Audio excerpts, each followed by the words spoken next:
السلام علیکم ورحمۃ اللہ وبرکاتہ۔ جی آپ کون؟ یہ نمبر کس کا ہے جناب؟ جس کو فون لگایا اسی کا رہے گا نا یار، آپ کو کس سے بات کرنی؟ ہاں، میں نے انٹرنیٹ پر ایک کتاب پڑھا بنام حدیث کے دشمن، اچھا، اسی میں ملا تھا۔ کیا آپ صوفی مفتی محمد کلیم رضوی بول رہے ہیں؟ ہاں میں ہی بول رہا ہوں اور میری ہی کتاب ہے، بولیے کیا کام ہے؟ ہاں جی، میں عبداللہ مدنی ممبئی سے۔ اچھا، آپ سے مناظرہ کرنا ہے، کہاں ملیں گے آپ؟ مناظرہ کیجیے گا؟ جی فون پہ ذلیل ہونا ہے یا میرے گھر کا پتہ دے دوں؟ ہاں، پتہ بھی دے دیجیے اور جو میں سوال کر رہا ہوں اس کے جواب بھی دے دیجیے۔ اچھا، ساکن آقا کا نام سنا ہے ممبئی میں؟ ہاں جانتا ہوں میں۔ گھاٹ کے اوپر ویسٹ، کرلا ویسٹ، اندھیری ایسٹ میں پڑتا ہے۔ اچھا، ساکن آقا کے پاس ہے 90 فٹ روڈ۔ ہاں ہاں 90 فٹ روڈ پہ ڈسوزا بلڈنگ، اس کے پیچھے ہے LBS نگر، لال بہادر شاستری نگر۔ اچھا اس کے پاس ہے ویشالی میدان، وہی فقیر کا غریب خانہ ہے، قصر ابو حنیفہ۔ ہاں اچھا جی، اور نمبر یہی جس پہ آپ بات کر رہے ہیں مجھ سے، 9146 122 911۔ اچھا، اور کچھ تفصیل دوں؟ یہی نمبر ہے؟ یہی نہیں، اور ایک نمبر ہے 9820 9820 67270۔ اب اور بھی کچھ تفصیل دوں؟ ہاں نہیں، اتنا کافی ہے۔ انشاءاللہ جلد ہی ہم 10-20 علماء اہل حدیث آپ کی خدمت کے لیے پہنچ رہے ہیں آپ کے پاس۔ 10-20 ہی کیوں پہنچ رہے یار؟ پورا نجد اور اٹھا کر لے آؤ نا، پورا جامعہ سلفیہ اٹھا کر لے کر آ جاؤ۔ یہ دھونس اس کو دینا اتنے ہی کافی ہیں جو تمہاری قابلیت جانتا نہیں ہو۔ نہیں، ہم اتنے ہی کافی ہیں آپ کے لیے۔ اچھا جی، اب کوئی کام کی بات ہے تو بولو ورنہ فون کاٹوں۔ نہیں ہے نا، یہ بتائیں یہ امام ابو حنیفہ نے کتنی کتابیں لکھی ہیں؟ اچھا، آپ نبی کو چھوڑ کے ان کی تقلید کرتے ہیں، انہیں امام اعظم کہتے ہیں، حالانکہ تحقیق یہ ہے کہ وہ 3 ہی حدیث سے زیادہ جانتے ہی نہیں تھے۔ ایسا ہے اب مولوی صاحب جی کہ امام ابو حنیفہ رحمہ اللہ نے جو کتابیں لکھی ہیں تو مشہور کتاب فقہ اکبر اور کتاب الآثار، اور اس کے علاوہ 15 کتابیں امام صاحب کی ہے، اور سب سے بڑا جو ان کی حیات کا کارنامہ ہے کہ انہوں نے علم فقہ کی تدوین کی، فقہ کو مدون کیا۔ اور ملا علی قاری رحمہ اللہ فرماتے ہیں کہ قرآن و حدیث سے امام اعظم ابو حنیفہ رحمہ اللہ نے 9 لاکھ مسائل حل کیے ہیں، اور اسی ان کے فقہ کی تدوین کی یہ برکتیں ہیں کہ لاکھوں کتابیں اب تک فقہ کی لکھی جا چکی ہے۔ ہدایہ، عالمگیری، در مختار وغیرہ، اور جس ہدایہ کا آپ لوگ رونا روتے نا، بڑے گندے مسائل اس نے بھرے ہیں اور بڑے تقریب اخلاق مسائل ہے، معاذ اللہ، وہ کتابیں آپ کے مدرسے میں بھی پڑھائی جاتی، اسی کو پڑھ کے تم بھی مولوی بنے ہو۔ نہیں، میں بتا رہا ہوں تم کو، تم لوگ کتنے بڑے مکار ہو کہ تم چاہتے ہو کہ فقہ حنفی کو ملک سے نکال دیا جائے۔ پہلے اپنے مدرسے سے تو نکالو یار، اس کو پڑھے بغیر تو تم لوگ مولانا بھی نہیں بن سکتے ہو۔ اور دوسری بات، لوگوں نے جو 3 حدیث سے زیادہ نہ جانتا ہوں اسے آپ لوگوں نے اصغر بھی نہ بن سکا ہو، اور اسے آپ لوگوں نے امت کا امام اعظم بنا دیا۔ معاذ اللہ رب العالمین، ہم نے کیا بنایا؟ اللہ و رسول نے بنایا، پہلی بات یہ ہے، اور امام امت نے بنایا، امت کے بڑے بڑے فقہاء علماء نے بنایا جو صاحبان نظر تھے، سمجھے؟ اور دوسری بات، 3 حدیث کی جو بات تم کر رہے ہو نا، یہ تمہارا امام اعظم سے حسد ہے، ورنہ اب تک تو تمہارے مولوی بولتے تھے کہ 17 حدیث جانتے ہیں، اور اب تم کہہ رہے ہو کہ تحقیق یہ ہے کہ 3 حدیث جانتے تھے۔ کون جاہل تحقیق کیا بے؟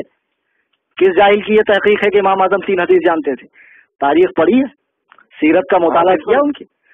ہمارا چھوڑو، علماء احناف کا علامہ حافظ ابن عبد البر مالکی رحمہ اللہ نے 10 جلدوں میں امام اعظم کی شان میں ایک کتاب لکھی ہے، مالکی مذہب سے تعلق رکھتے ہیں۔ اس میں وہ لکھتے ہیں کہ امام اعظم نے بوقت وفات، سن رہے مولوی صاحب؟ جی جی سن رہا ہوں، آپ بتائیں۔ بوقت وفات اپنے بیٹے کو بلا کر کہا، بیٹا مجھے 5 لاکھ حدیثیں یاد ہیں، اس میں سے میں تمہیں 5 حدیثوں کے ذریعے نصیحت کر رہا ہوں۔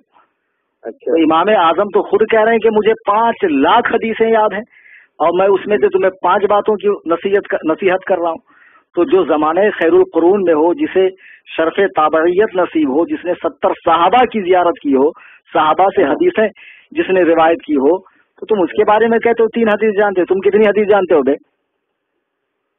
نہیں جناب من، آپ لوگ صحیح حدیث کے ہوتے ہوئے بھی قول امام پر عمل کیوں کرتے ہیں بھائی؟ نہیں، ابھی تو تم پہلے وہی بات کرو کہ آپ کتنی حدیث جانتے ہو۔ ابھی تم نے کہا نا کہ امام کو، نبی کو چھوڑ کر امام کا اتباع کرتے ہیں۔ ہاں وہ تو صحیح کہہ رہا ہوں میں۔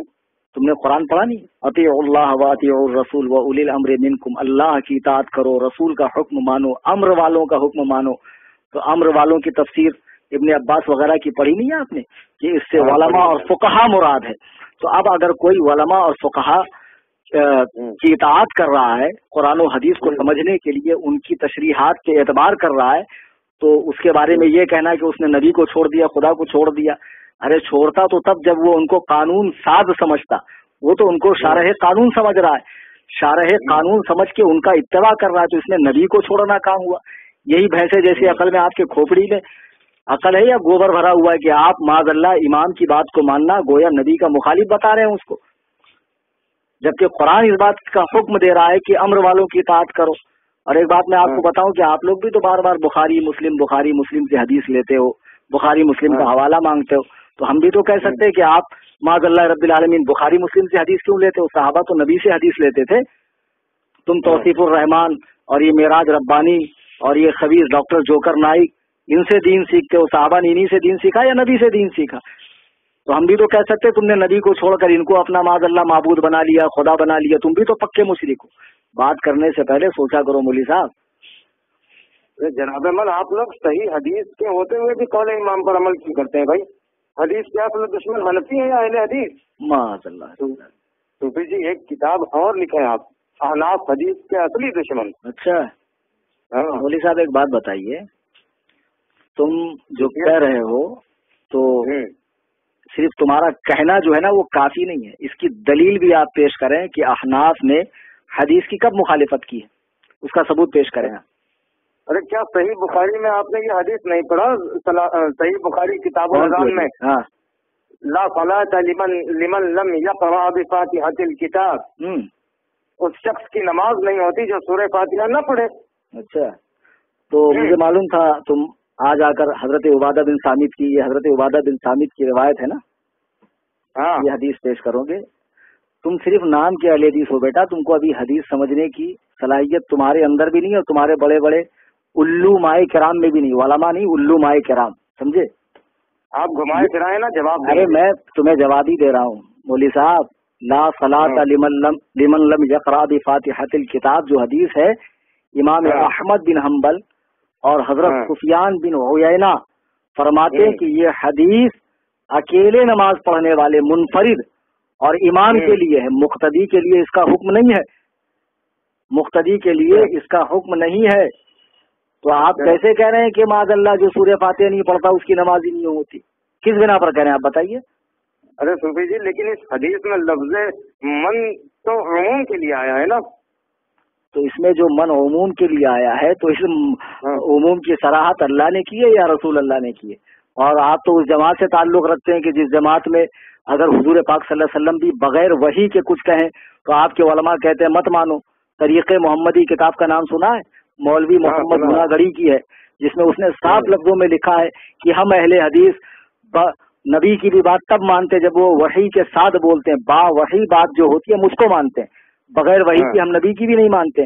تو لفظ من سے جو عمومیت آپ ثابت کر رہے ہیں تو یہ عمومیت کی صراحت خدا نے کی ہے یا رسول نے؟ ارے کچھ تو عقل رکھ کے بات کرو یار. یہ تو تمہاری چالاکی ہے، ورنہ میں نے سفیان بن عیینہ کا حوالہ دیا، امام محمد کا حوالہ دیا، وہ کہتے ہیں کہ یہ منفرد اور امام کے لیے ہے. کر رہے ہیں بھائی یہی حدیث سمجھتے ہیں آپ کے پاس. چلو ٹھیک ہے بھائی، آپ کے پاس قول امام کے سوا کیا دلیل ہے کہ سورہ فاتحہ نہ پڑھی جائے امام کے پیچھے؟ اور تمہیں کیسے علم ہو گیا کہ قول امام کے علاوہ کوئی دلیل ہی نہیں ہے ہمارے پاس؟ یہی تو تم لوگوں کی حماقت ہے، یہی سنا سنا کے لوگوں کو گمراہ کرتے ہو. ارے قول امام کی اور حدیث کی بات کیا کروں؟ میں آپ کو قرآن سے حوالہ دوں، قرآن پڑھا نہیں ہے؟ سورہ اعراف آیت نمبر 204 رکوع نمبر 14 9واں پارہ اٹھا کر دیکھ لو. وَإِذَا قُرِئَ الْقُرْآنُ فَاسْتَمِعُوا لَهُ وَأَنصِتُوا لَعَلَّكُمْ تُرْحَمُونَ. جب قرآن پڑھا جائے تو خاموش کان لگا کر سنو تاکہ تم پر رحم کیا جائے. قرآن میں پڑھا نہیں ہے آپ نے کہ قرآن پڑھتے وقت خاموش کھڑے رہو؟ تو اب اگر ایسی حدیث ہے جس میں لکھا ہے کہ امام کے پیچھے سورہ فاتحہ پڑھو تو وہ اس آیت کے مخالف ہے. تو جو حدیث آیت کے مخالف ہوں گی یا تو وہ منسوخ ہوگی یا موضوع ہوگی. یہ اصول معلوم نہیں ہے آپ کو؟ معلوم ہے. ہاں تو واہ بیٹا اندھے مقلد، تم تو خارجیوں سے بھی بدتر نکلے یار. ماشاء اللہ. یہ سورہ اعراف کی یہ آیت جو ہے یہ مکہ میں نازل ہوئی. اور اس کا موقع نزول یہ ہے کہ جب نبی قرآن پڑھتے تھے تو کفار شور مچاتے تھے، تو کفار کو چپ کرانے کے لیے یہ آیت اتری، اور تم اسے نماز میں قرآن پڑھنے کا فٹ کیے جا رہے ہو۔ مولوی صاحب پتہ ہے آپ لوگوں کی؟ او مولوی صاحب، ہاں بولیں۔ یہاں بحث اس کے شان نزول سے نہیں ہے، اس کے اطلاق اور حکم سے ہے کہ اس کا اطلاق اور حکم کہاں ہو رہا ہے۔ آپ کو معلوم ہوگا کہ صحابہ پہلے حالت نماز میں بات کرتے تھے، پھر آیت کریمہ اتری وقوموا للہ قانتین، اپنے رب کے حضور خاموش کھڑے رہو۔ پھر صحابہ نے باہم مشورہ کیا کہ اب خاموش کھڑے رہنے سے تو بہتر یہ ہے کہ ہم لوگ قرآن ہی پڑھیں، چنانچہ قرآن پڑھنے کا رواج شروع ہوا۔ تو پھر یہ آیت کریمہ اتری وَإِذَا قُرِئَ الْقُرْآنُ فَاسْتَمِعُوا لَهُ وَأَنصِتُوا لَعَلَّكُمْ تُرْحَمُونَ، اپنے رب کے حضور خاموش کھڑے رہو، جب قرآن پڑھا جائے کان لگا کر سنو تاکہ تم پر رحم کیا جائے۔ اب تم کہتے ہو کہ یہ آیت کفار مکہ کے لیے اتری، یہی کہا نا جی آپ نے؟ ہاں میں نے یہی کہا۔ یہی تم لوگ یار قرآن حدیث سمجھتے ہو۔ لعلکم ترحمون سے کیا سمجھا آپ نے؟ تاکہ تم پر رحم کیا جائے۔ اب ایک بات بتاؤ کہ نبی پاک صلی اللہ علیہ وسلم خانہ کعبہ میں قرآن پڑھ رہے ہیں اور کفار شور مچا رہے ہیں، اگر کفار شور نہ مچاتے تو کیا ان پر رحمت ہوتی ہے اللہ کی؟ اللہ کی رحمت کافر پر ہوتی ہے؟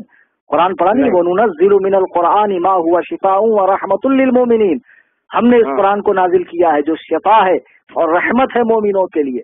وَلَا يَزِيدُ الظَّالِمِينَ إِلَّا خَسَارًا، اور یہاں ظالم سے جو مراد ہے ظالمین سے وہ کفار ہیں، اور کافروں کا اس میں خسارہ نقصان بڑھتا ہے۔ تو اب مجھے ایک بات بتاؤ، آپ کافر کو سلام کرتے ہیں؟ نہیں بالکل نہیں کرتے ہیں بھائی۔ منع کیا گیا، کافر کے لیے رحمت تھوڑی ہے، مومن کے لیے بھائی۔ تو لو تم نے خود ہی جواب دے دیا، کافر کے لیے جب رحمت نہیں ہے تو اس آیت میں یہی تو لکھا کہ جو خاموش قرآن سنے اس کے لیے رحمت ہے۔ تو جب مسلمان خاموش قرآن سنے گا اس کے لیے رحمت ہے، کافر خاموش بھی رہے گا تب بھی اس کے لیے رحمت نہیں۔ اب تم خود ہی کہہ رہے ہو کہ سلام میں رحمت ہے اور کافروں کو نہیں بھیجا جاتا ہے، تو اس آیت میں بھی تو وہی ہے کہ جو خاموش مسلمان قرآن سنے اس پر رحمت ہوگی، سمجھے؟ اور دوسری بات نہیں، قرآن کی آیت ہے نا، تو اب آپ تفسیر مدارک اٹھا کر دیکھیں، وجمہور الصحابتی وجمہور الصحابہ علی انہ فی استماع المؤذن، عام صحابہ کا فرمان یہ ہے کہ یہ آیت کریمہ نماز میں امام کے قرآن پڑھنے کے حوالے سے اتری ہے۔ اس آیت کریمہ کی تفسیر کرتے ہوئے صاحب مدارک لکھتے ہیں کہ جب امام قرآن پڑھتا مقتدی پیچھے پڑھتے تو اس موقع کے لیے آیت اتری۔ اب ہم تفسیر کی مانیں یا تمہاری مانیں؟ چلو مان لیا کہ یہ نماز میں امام کے پیچھے قرآن تم کیا نہیں مانو یار، تمہارے یہاں جو شیخ الحدیث ہوتا ہے نا وہ ہمارے یہاں اس کا داخلہ مکتب میں ہوتا، سمجھے؟ تم لوگ قرآن حدیث بازیچے اطفال نہیں ہے، بچوں کا کھیل نہیں، سمجھے؟ عمریں کھپانی پڑتی تب جا کے یہ توفیق نصیب ہوتی۔ مولوی صاحب مان لیا بھائی، میری بات سنیں، نماز میں امام کے پیچھے قرآن پڑھنے پر منع ہونے کے لیے یہ سورہ آپ نے سنائی مجھے، مگر مان لیا آپ نے قرآن مان لیا آپ نے؟ ہاں لیکن میرا سوال آپ دیکھیں نا، سورہ فاتحہ قرآن کہاں ہے؟ کیا صحیح بخاری کتاب کیا کہا سورہ فاتحہ قرآن نہیں ہے؟ ہاں سورہ فاتحہ قرآن نہیں ہے، کہاں ہے بھائی قرآن؟ معاذ اللہ، کیا ہے سورہ فاتحہ؟ حدیث ہے کیا؟ کیا صحیح کیا؟ ہاں بالکل حدیث ہے، میرے پاس سنت ہے اس کا۔ کیا صحیح بخاری کتاب تفسیر میں آپ نے یہ حدیث نہیں پڑھی؟ یہ السبع المثانی والقرآن العظیم الذی اوتیت، یہی 7 آیتیں اور قرآن ہے جو مجھے عطا فرمائی گئی۔ اچھا سنو مولوی صاحب، ایسا ہے تم تو صرف بخاری کا نام جانتے ہو، الحمدللہ میں بخاری پڑھاتا ہوں، نہ جانے کتنے تم جیسے بخاری پڑھنے والوں کو اب تک میں نے فارغ کر دیا، سمجھے؟ اچھا ہاں، تو یہ جو حدیث آپ پڑھ رہے ہیں نا، یہ حدیث کا آخری حصہ، یہ سمجھنے میں بھی آپ کو غلطی ہو رہی۔ یہ کتاب التفسیر میں حضرت ابو سعید بن معلہ کی روایت ہے نا۔ اچھا یہی نا، وہ کہتے ہیں کہ روز میں مسجد نبوی میں نماز پڑھ رہا تھا کہ رسول اللہ نے مجھے آواز دی تو میں بعد نماز حاضر ہوا تو حضور نے فرمایا کیا تو نے خدا کا حکم نہیں پڑھا کہ جب اللہ و رسول بلائیں تو فوراً حاضر ہو جا؟ یہی ہے نا؟ ہاں یہی ہے بھائی، یہی ہے۔ ہاں، اللہ و رسول بلائیں تو فوراً حاضر ہو جا۔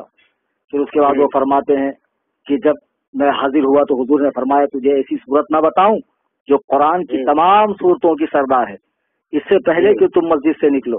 پھر آپ نے میرا ہاتھ پکڑ لیا اور مسجد سے تشریف لے جانے لگے تو میں نے عرض کیا آپ نے نہیں فرمایا تھا کہ ایسی صورت بتاؤں گا جو تمام صورتوں کی سردار ہے؟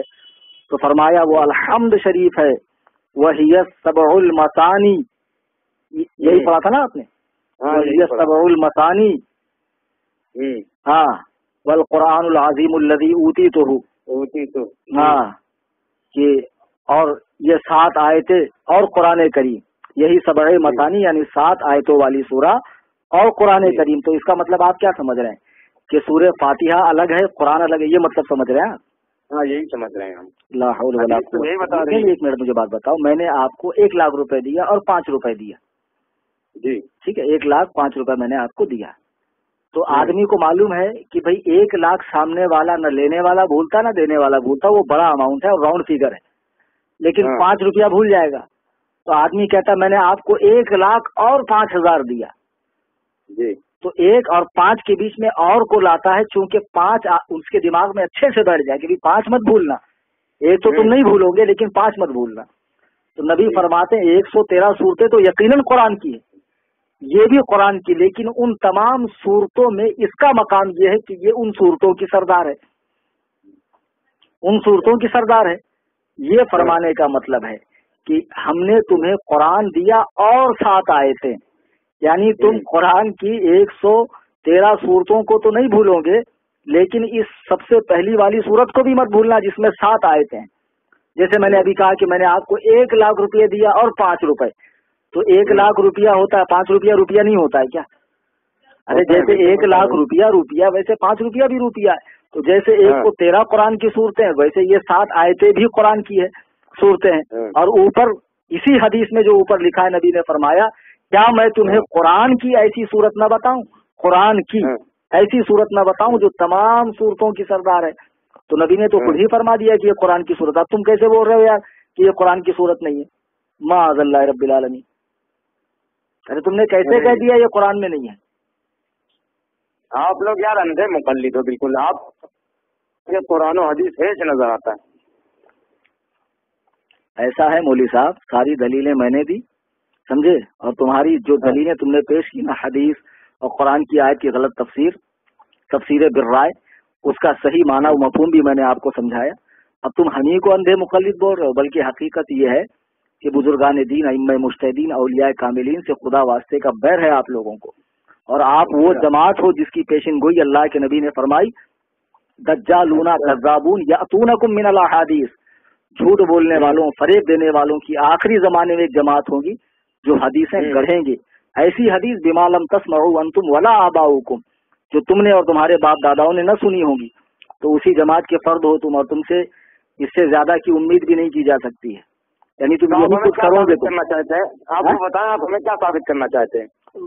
ہم تمہیں کیا ثابت کرنا چاہتے ہیں؟ اتنی دیر میں تم خود ہی ثابت ہو گئے کہ تم 1 نمبر کے چوتیم سرپریٹ دگریٹ ہو. تم خود ہی اتنی دیر کی گفتگو میں تم خود ہی پگلے اعظم عالم معلوم پڑ رہے ہو یار. ہم کیا ثابت کریں؟ دیکھتے ہم اپنے بڑے عالم کو لے کر آتے ہیں آپ کے پاس، پھر بتاتے ہیں آپ کو. تمہارے بڑے کو نہیں، اور جتنے سڑے ہیں سب کو لے آؤ. صرف بڑے نہیں، جتنے سڑے ہیں سب کو لے آؤ. Any time most welcome for ٹھکائی انشاءاللہ. قصر ابو حنیفہ. ہاں قصر ابو حنیفہ میں تمہاری ٹھکائی ہوگی بیٹا. ٹھیک ہے دیکھ لیتے ہیں. اللہ حافظ. رکھو بیوقوف.